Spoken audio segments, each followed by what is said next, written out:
pengorbanan.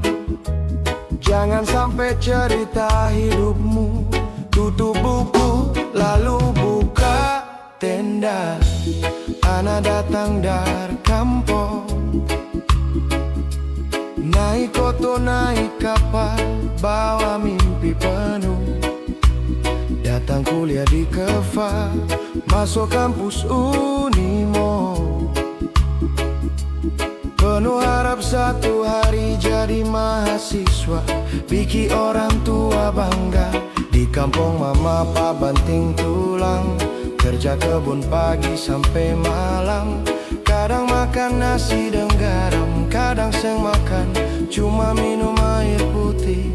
Piara babi, piara sapi, harap anak wisuda, bikin syukuran.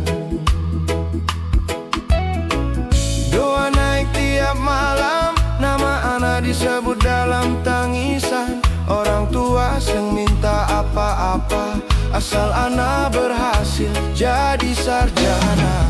Ternyata orang tua seng sempat rasa, anak pun keberhasilan yang dia doa.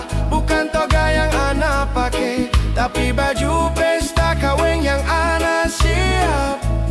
Tutup buku di semester 5,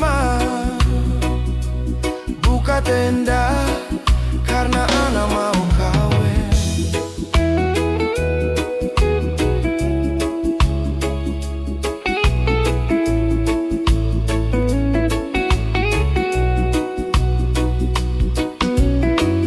Anak zaman sekarang datang kuliah, bukan cuma belajar deng cita-cita.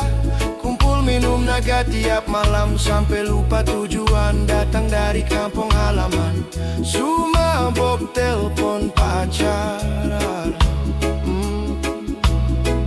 Pergi minum kopi di kos sebentar. Satu malam hilang masa depan, satu salah mimpi ikut tenggelam. Buku kuliah ditutup pelan, ganti undangan kawin yang disebar, yeah. Mama papa masih tunggu kabar, harapan sudah dekat wisuda, tapi yang datang cuma kabar luka. Anak gagal di tengah jalan, yeah. Tutup buku di semester 5, buka tenda, air mata jatuh di mana-mana. Babi su gemuk, sapi su besar, tapi bukan persyukuran sarjana, melainkan tutup malu karena nana pulang bawa cerita pilu. Ini bukan lagu persinggung orang, ini jeritan hati dari kampung. Pikir dulu sebelum salah langkah, ingat mama papa pun doa.